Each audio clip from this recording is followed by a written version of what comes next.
Llegaste a Buena Banda, el podcast de las mejores mujeres de México. Presentado por Mercado Libre. Episodio 19. Un cineasta amigo de ambas, Diego Osorno, dice de ella que es una creadora de mucho calado. Tiene razón. Desde la primera vez que yo vi algo de su obra, quise conocerla, entender qué pasa por la cabeza y la vivencia de una persona que cuenta las historias de élite de ese modo, con sentido gremial y óptica individualista, con puntadas y profundidad, con crítica y rigor. Su narrativa es la de una mujer que ha vivido y sobrevivido. En su caso, la muerte de su madre cuando era niña, una educación provinciana y un papá que sacó la casta. Se le nota esa sensación de saberse de un lugar, reconocerse de una manera y a la vez sentir que se pertenece a un mundo raro. El suyo es un crédito indispensable en la industria cinematográfica actual. Hace un cine inteligente, agudo y cuidadoso. Femenino con F de fuerte. Señora directora que abrazó la rareza e hizo de la disonancia una herramienta para entender y contar historias que salvan desde su mirada única. Quien no haya visto sus pelis, búsquenlas ya y échense esta conversación que regala inteligencia. Buena Banda. Comenzamos. Esta semana en Buena Banda, Alejandra Márquez Abella. Directora de cine y guionista mexicana formada en el Centro de Estudios Cinematográficos de Cataluña en Barcelona. Sus películas Semana Santa y Las Niñas Bien se estrenaron en el Toronto International Film Festival.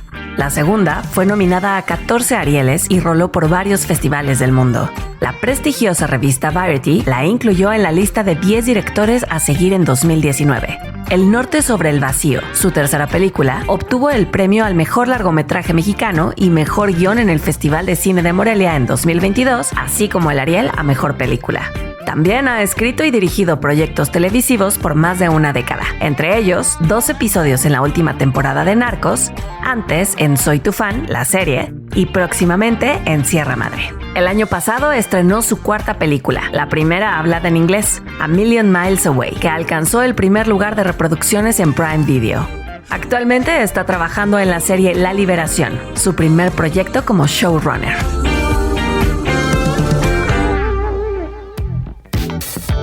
Meli le decimos a Mercado Libre quienes la usamos mucho, quienes nos dimos chance de probarla alguna vez por alguna necesidad y ya la hicimos nuestra. En mi caso fue para los regalos de la Navidad del encierro, ¿se acuerdan? En 2020.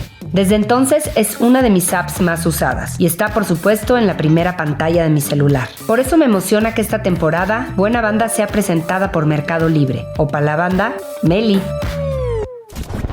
Ale, mi mamá se murió cuando yo tenía 29 años y me sentía que era muy joven y que eso no era justo. Tu mamá se murió cuando tú eras una niña. ¿Tenías? 9. ¿Cómo viviste tu infancia?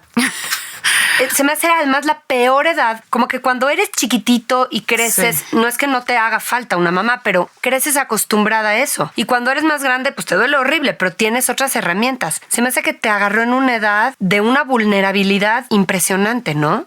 Sí, o sea, no hay forma de decir que no a esta pregunta. Creo que sí, creo que es un momento clave en el desarrollo de cualquier niño, pero además de cualquier mujer, diría. Pero algo mágico siento que sucedió en mi crianza y no nada más algo mágico. Un papá muy sólido, yo creo. Mágico, que tenía las herramientas como para fortalecer eso que estaba muy vulnerado en ese momento. Y yo siempre, bueno, no siempre, en algún momento empecé a pensar en la ausencia de mi madre como una forma de crianza también, como una forma de acompañamiento de ella, que me dio otras cosas que no tendría si hubiera estado conmigo. Y es un poco como wishful thinking ya a nivel extremo, pero la verdad sí siento que hay como que todo es cuestión de la óptica con la que revisas tu vida y las cosas, y creo que para mí fue muy importante que mi papá me enseñara el disfrute y el amor a la vida. Y luego estas muertes que son cercanas se vuelven una presencia en tanto que muerte, ¿no? O así lo vivo yo. Quizá es lo que quiero interpretar de lo que dices, como que la ausencia de tu mamá era una presencia que te estaba formando, no tu mamá en vida, desde luego, pero sí el saber yo crezco sin mamá te hizo quien eres y te puso en la vida de una manera, ¿no? Sí, totalmente. Es un poco lo que digo que he estado pensando ya en quizás una etapa más adulta, ¿no? Uh-huh. Cuando eres niña niña, pues sí, un poco maldices a los dioses y ya, Claro. pero luego creo que le empiezas a dar sentido también a la pérdida que tuviste y a entender también que, pues imagínate, o sea, yo como que después de mucho tiempo me empecé a poner en sus zapatos, ¿no? Conforme vas creciendo y Luego decir, siendo tu mamá. claro, uf, claro, como que yo soy más vieja que mi mamá ahora, ¿no? Que lo que ella nunca cuando ella fue. murió, sí. Entonces es una cosa como de una perspectiva muy extraña. Pero eso, yo creo que todo puede verse de la manera que uno decida ver. Y yo creo que seguramente eso es parte de tu fuerza narrativa, ¿no? Porque tú eres guionista, cuentas historias y a eso te dedicas. Pero todas las personas tienen una fuerza narrativa, cuentan cosas. ¿Cómo eras de niña? ¿Cómo era esa narrativa tuya de niña? ¿Tenías esa mirada rara que tienes desde niña? Sí, yo crecí en San Luis Potosí en una familia bastante conservadora, con unos papás que no eran tan conservadores. Entonces había como una disonancia siempre ahí, como que éramos los raros dentro de la norma. Y un poco esa sensación siento que se volvió como lo normal para mí, ¿no? Lo común. Después cuando mi mamá se murió y digamos, la vida se complicó más, pues todavía más disonante, más rara, más adáptate a lo que te dieron, a lo que te dio la vida. Y también, ¿no? Yo creo que en la adolescencia esa sensación de anomalía es muy incómoda, pero llega un punto donde yo creo que tienes que abrazar eso, pues como tu talento en la vida casi, ¿no? Poder estar en el margen, poder estar viendo las cosas desde un lugar donde no todo el mundo tiene chance de ver. Y ahora me gusta como utilizar incluso esa rareza o esa, ¿no? Para todo. Y un poco no es nada más como para disculparte, ¿no? Como soy una mamá rara porque, ¿no? Bla, bla, bla, bla. Pues no, porque así soy yo y esta es mi manera de entender el mundo y algo bueno saldrá de aquí también. Y mucho bueno ha salido porque tus historias te están haciendo una carrera que además ya es muy exitosa. ¿Las historias salvan?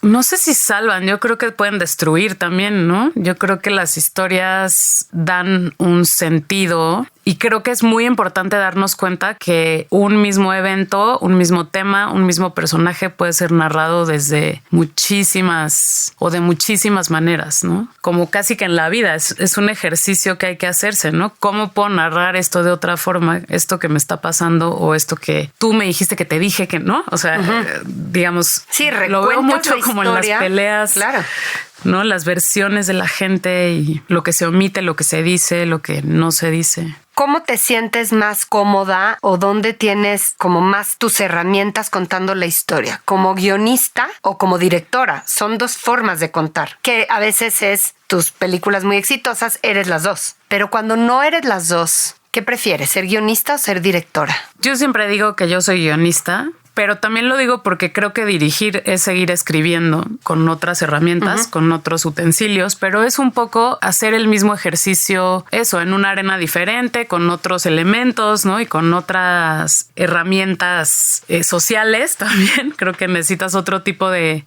habilidades ahí, pero sí es verdad que se sigue escribiendo lo que se escribió en el papel, ¿no? Ya en una especie de tridimensionalidad y de un espacio-temporalidad que cambia y que es distinta y que luego se vuelve a escribir cuando estás editando y recomponiendo todo lo que levantaste, ¿no? ¿Y no te da angustia cuando tú escribiste un guión? Bueno, cuando lo diriges tú lo controlas y cuando lo editas también, pero no en todas esas reescrituras se puede ir perdiendo lo que querías contar de inicio o al revés, o se enriquece. Yo creo que encuentras cosas que no sabías que estaban ahí, profundidades o la verdadera relevancia de un tema que no estaba tan clara. Yo siento que todo empieza como muy chato y el papel es muy chato. Hay como algo que cambia ya que entras a un set a darle vida a algo, ¿no?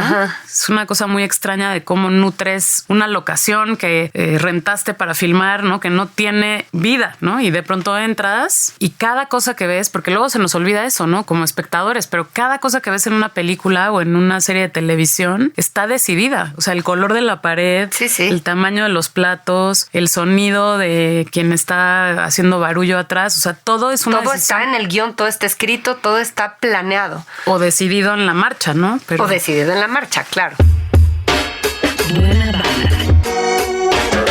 Oye, estamos platicando en el contexto de un Hollywood donde las mujeres pintan, bueno, yo creo que este año más que nunca, ¿no? Una mujer salvó Hollywood, Greta, Sí. sí, con Barbie. Y nunca había habido tantas mujeres nominadas a Best Pictures, pero ahora hay 3. Y directoras mexicanas cada vez vemos más nombres. Es un techo de cristal más esta industria en la que decidiste estar. ¿Cómo se vive ser mujer en el cine hoy? Uy, qué difícil pregunta. ¿O qué amplia?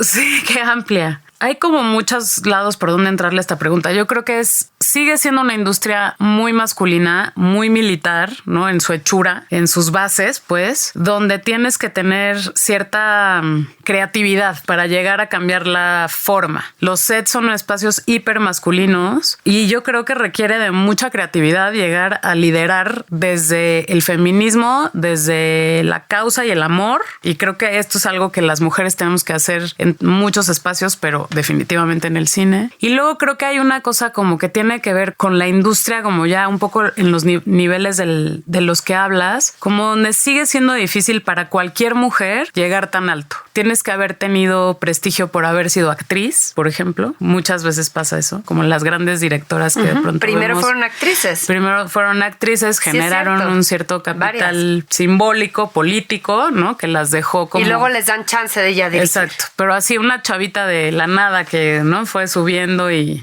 sin tener nada que vender más que su arte, es difícil de ver en esos espacios tan tomados por el capitalismo y la industria, ¿no?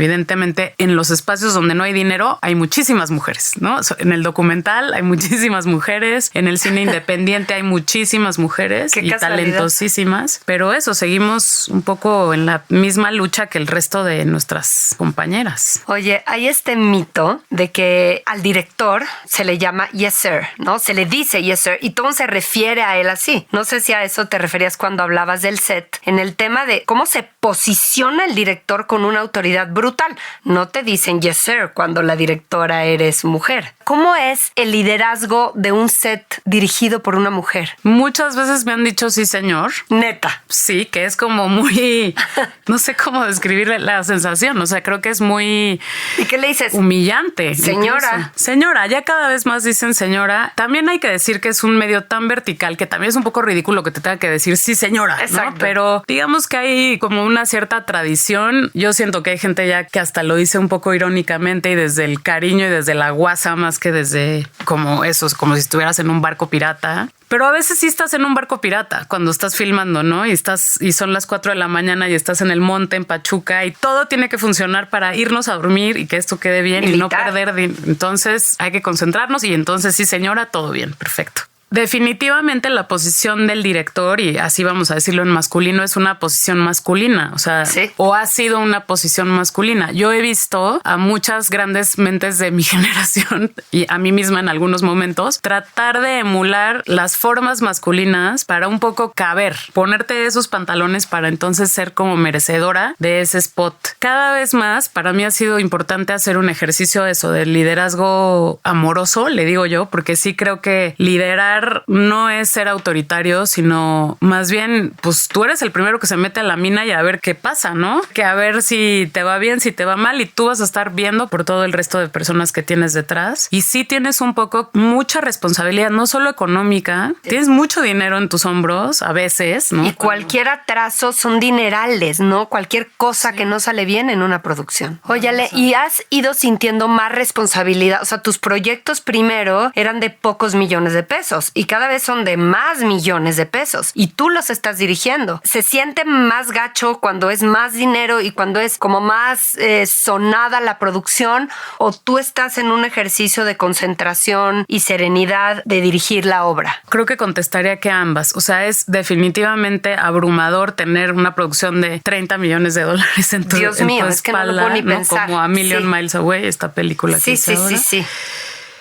Y que un poco sabes que todo tu posible talento tiene que estar puesto para pues, levantar ese huracán con tus manos, ¿no? Y por otro lado, siento que hay una cosa que se remite al oficio. Yo veo el cine como cualquier oficio, como hay gente que borda, hay gente que hace zapatos, hay gente que sabe hacer cine y digamos que tu discurso va a permearse a través de tus saberes sobre tu oficio. Yo creo que hay que volver a esa simpleza, que a veces a las directoras y directores de cine nos envuelve como este halo de grandeza y de sofisticación. Sí, ya te haces bolas. Cuando en realidad es un oficio, es una chamba que hay que saber y un poco a eso te puedes aferrar cuando tienes tanto sentimiento de responsabilidad, ¿no? Buena banda. Yo no sé si sin querer has estado involucrada, dirigiendo, escribiendo historias que tienen que ver con las élites de este país. Diferentes temas elitistas. Cuéntame, ¿cuál es tu mirada ante eso hoy? ¿Y cómo ha evolucionado en las diferentes películas, series que te has aventado sobre el tema? Yo creo que hay una cuestión que empieza como por unas ganas de ser ética y de hablar de lo que yo he visto, conozco y sé. Me parece poco fuerte de pronto tomar como la voz de personas que están en estratos menos favorecidos que yo, ¿no? Como para decir cosas de las que no sé mucho. Y es honesto incluso, ¿no? Claro, y todos tenemos una causa que nos importa y que queremos un poco trabajar y un poco cambiar el mundo desde ella. Y para mí la manera más sensata y honesta ha sido pues hablar de la élite en algunos casos o ponerme en la perspectiva más incómoda de una situación, ¿no? Yo recuerdo cuando El Norte sobre el Vacío, como que le decía a Gabriel Nuncio, que fue productor y coescritor de la película, le decía, es que esto es como una película feminista o antipatriarcal, no sé si feminista. Es una película de vaqueros antipatriarcal, ¿no? Entonces, claro, es difícil, ¿no? Ese bucle ya está complicado,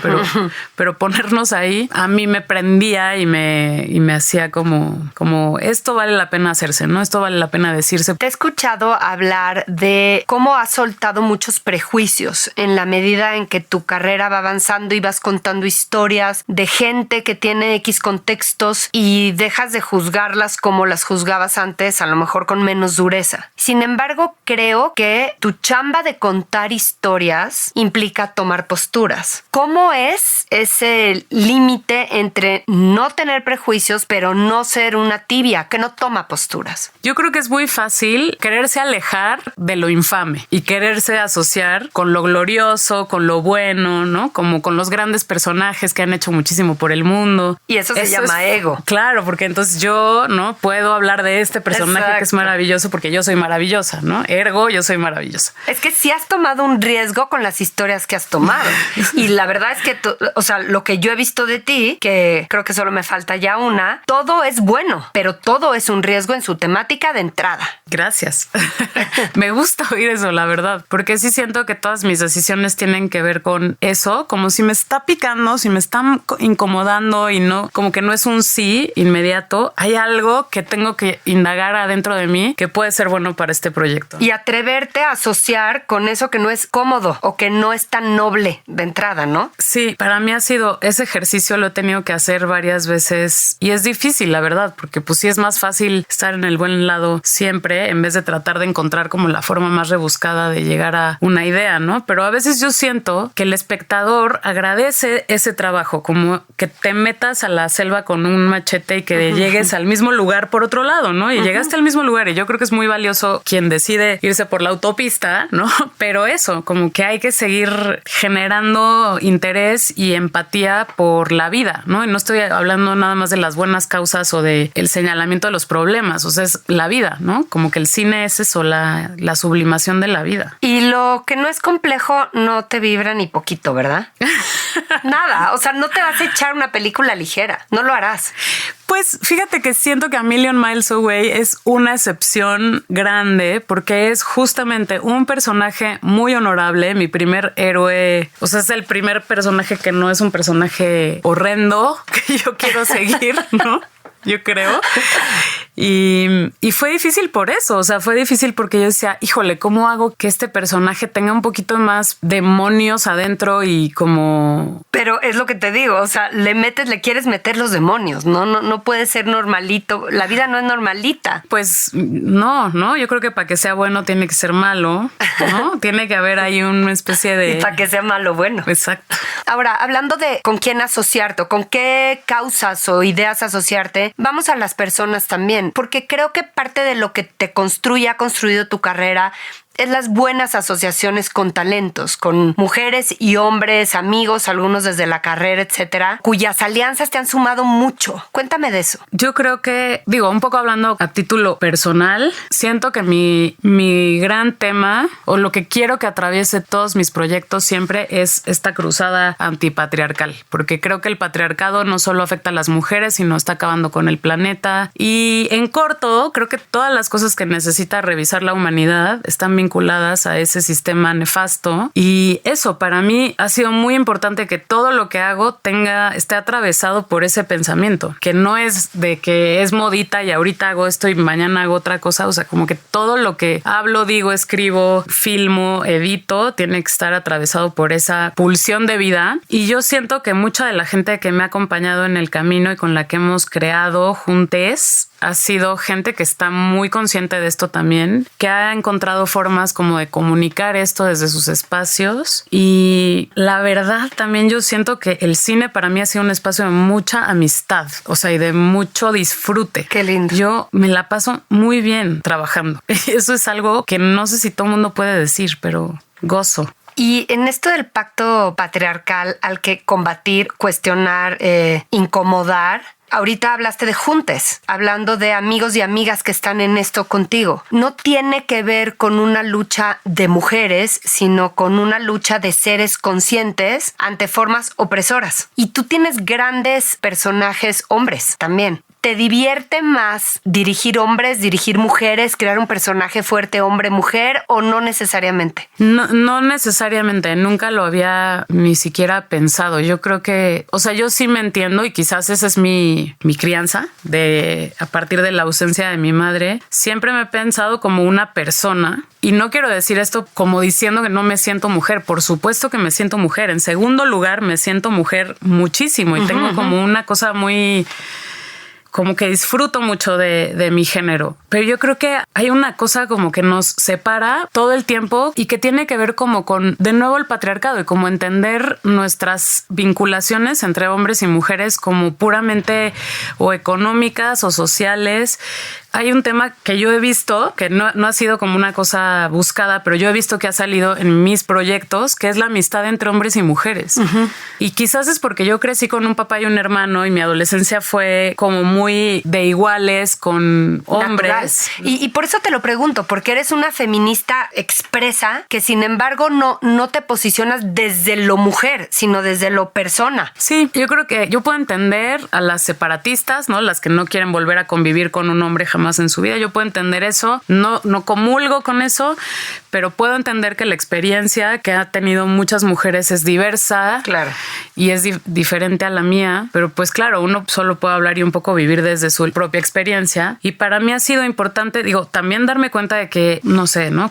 Hubo un momento en mi vida en que hacíamos comedia en vivo, que de pronto decir un chiste siendo mujer y luego que un hombre lo enunciara, cambiaba, ¿no? Cambiaba si yo lo decía, si lo decía un hombre, era quizás más chistoso si lo decía un hombre o quizás menos chistoso si lo decía un hombre, ¿no? Como que ese tipo de cosas, como de cómo se te percibe en el mundo y qué cosas puedes hacer y qué cosas no puedes hacer en el mundo porque eres mujer, es como una cosa como, o sea, y que irte dándote cuenta en compañía con tus amigos también y que ellos lo vean, ha sido como un viaje, o sea, para mí ha sido importante, yo creo que para toda mi generación ha sido importante eso. Mira, hablando de lo que decías hace rato de asociarte, yo decía, ¿por qué voy a ver una película que se llama Las niñas bien? Total. Es un título riesgoso, tiene toda la connotación, que no es connotación, que es la realidad, que es el libro de Guadalupe de donde vino todo. Y honestamente, si no alguien en quien confío me la recomienda, quizá hubiera pasado de Las niñas bien. Y es una película súper compleja, súper inteligente, muy bien hecha. Y es como la primera cosa que a ti te pone en el mapa de una manera muy relevante, ¿no? Sí, a mí me gusta decirle el dulce envenenado. Bien. Era buen, fíjate que era buen título también, con todo respeto para Guadalupe Loaesa, pero... Sí, no, era también un poco como que fue una época en donde yo me reconocí como un dulce envenenado, o sea, como que ya de por sí yo me quiero hacer la Tarkovsky, quiero decir que yo soy la gran artista del mundo, pero en realidad, ¿quién soy? ¿Qué soy? Pues una provinciana. Provinciana, fresona, ¿no?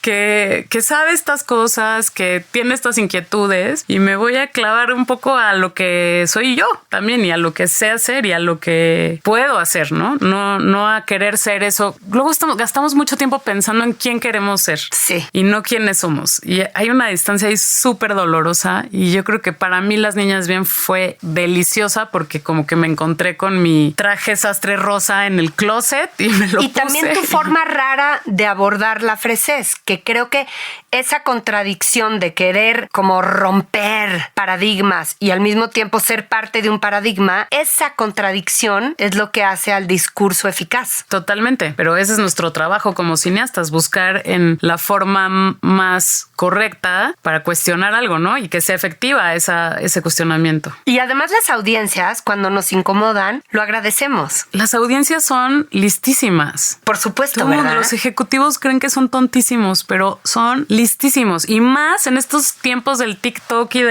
o sea, ya donde la narrativa es complejísima. O sea, lo que puedes hacer con la imagen y el sonido es brutal. La paciencia es una de las virtudes de todos aquellos que hacen cine. Yo no puedo creer cómo los oigo decir 8 años después levantamos esta película, 3 años después pudimos con esto. ¿Eras paciente? ¿Siempre fuiste? ¿Se te ha desarrollado con el cine? Es muy chistoso porque justo hace poco tomé un curso de bordado y decía yo como que yo no podía con el bordado porque era para gente muy paciente. Y me di cuenta que hago cine, ¿no? Y que estás bordando durante 3 años, justamente algo que además va a ser una película que va a durar 2 horas y que, como digo, la gente va a decir, está medio de hueva, ¿no? O le va a poner 3 estrellas en el Letterboxd o ¿no? Algo que va a ser así completamente fútil después de una semana y ya. ¿Qué otras lecciones te ha dado el cine? Creo que sobre todo esto que decía al principio, ¿no? Como darme cuenta de que el liderazgo tiene que ver con asumir una responsabilidad. O sea, tú crees que el liderazgo es ser el que más truena los dedos, pero en realidad es ser el que se echa más responsabilidades en la espalda y cuida más a los demás y nutre más a los demás. O sea, es el lobo que va y trae comida para la manada, ¿no? Y eso cuesta y pesa y es difícil, o sea, no es gratis, no eres un líder porque sí, eres un líder porque estás haciendo una chamba que no todo el mundo puede o quiere hacer. ¿Y qué alimento le estás dando a tu manada en estos momentos de tu liderazgo? Con tus historias actuales, con los proyectos que estás queriendo levantar. Con riesgo de sonar pretenciosa, voy a decir que a mí me gustaría complejizar un poco el nivel de la narrativa latinoamericana audiovisual. Creo que estamos muy ceñidos a contar historias de una manera muy tradicional, muy anticuada incluso, muy centrada en los temas y en los personajes y no en el pensamiento. O sea, a veces pienso que el cine debería ser más, o una película debería ser más como un ensayo más que una historia sobre un personaje y un tema. Como que es un universo lleno de universos que deberíamos aprovechar como su maquinaria compleja para decir más cosas. En las series pesan mucho los personajes, incluso más que en el cine, según yo. Digo, es parte de lo disfrutable de una serie que te permite desarrollar mucho un personaje. ¿Cómo te sientes tú dirigiendo series más largas contra dirigiendo una película? Creo que no soy la mejor para responder esta pregunta porque justamente, o sea, ahora que terminé mi serie que tiene 7 episodios, siento que fue un poco como hacer una película de 7 horas. Ok, una película larga. Sí, una trampa. Soy muy, muy controladora. La verdad es que cada detalle para mí es importante y es difícil que, claro, en la televisión no tienes tanto tiempo como para estar afinando las cositas chiquitas que... ¿Padeciste? Sí, o sea, sobre todo porque, claro, porque yo intento llegar, ¿no? Yo intento lograrlo y entonces me he echado horas extra, pero a montón. Oye, ¿y qué onda con las plataformas? Hay tanta queja de cineastas diciendo que los formatos narrativos de las plataformas, su necesidad de dar margen, etcétera, está destruyendo al cine y a las verdaderas historias que vale la pena contar. Yo discuto mucho que hay mucha producción que no hubiéramos podido ver si no es en plataforma, así que no dudo que haya algo de eso, pero también nos ha permitido que más gente vea más cosas y haya más directores, más guionistas. ¿Cuál es tu postura? Yo creo que mientras se genere más espacio para el espectador, mejor. Okay. O sea, estoy de acuerdo contigo. Creo que si tú puedes ver una película en una pantalla grande en el cine o puedes decidir verla en la pantalla chica de tu celular en el metro yendo al trabajo, o sea, me parece que nuestros proyectos lleguen a muchísimas personas a través de estas plataformas, todo bien. Me parece que lo que está matando el cine y lo que está haciendo brutal es esta necesidad de las plataformas que están más vinculadas con Wall Street que con el arte, de generar utilidades para sus shareholders, y entonces todo se vuelve un ejercicio de marketing gigante más que un espacio, pues eso, para sublimar la vida, ¿no? Que debería ser. Una cineasta contestó. Cuéntame tu reflexión sobre los premios, porque si hay alguien premiada, El Norte sobre el Vacío, ¿qué tiene? Miles de premios y nominaciones y Arieles, y estás acostumbrada a ganar, Ale. ¿Qué pasa con los premios y cómo los vives y el ego? Pues yo creo que no hay que creérsela tanto ni para un lado ni para el otro. Es como con la crítica también. A mí me cuesta luego más leer buenas críticas que malas críticas. ¿Por qué? Porque puedes odiar las malas críticas, ¿no? Las puedes hacer bolita y aventarlas a la pared y decir, claro que no, ¿no? Como tratar de, no sé, como de buscar tu identidad a partir como de la negación de algo en vez de aceptar un piropo ya. Y yo creo que con los premios hay que tener cuidado. Sin duda te abren oportunidades, espacios, más gente va a querer trabajar contigo, más gente va a confiar en ti, te va a dar dinero para que hagas cosas, ¿no? Y yo creo que en ese sentido hay que tomarlo, pero también pasarlo para adelante. O sea, como que ahí vienen las nuevas generaciones, hay que formarlas, hay que ayudarlas, hay que apoyarlas, hay que darles un bracito de ese Ariel, ¿no? Y eso, creo que hay que ser generoso y de verdad cualquier élite y cualquier capital así desbordadamente recopilado solo por un grupo o una persona no está bien. Fíjate, los premios pueden tener mucho patriarcal, también. Muchísimo. Hay que tenerles miedo. Sí. Gracias, Ale. Esto fue Buena Banda, traído hasta ti por Mercado Libre. Nos escuchamos la próxima semana.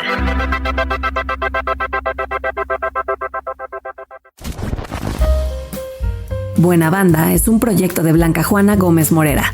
Lo graban Santiago Parra y Raúl Cetina en el estudio de Pedro y el Lobo. La idea se gestó con Sara Herrera Landeros y la producción de video es de Miguel Montaño. La producción corre a cargo de Luisa Martínez y la postproducción es de Alejandro Muñoz.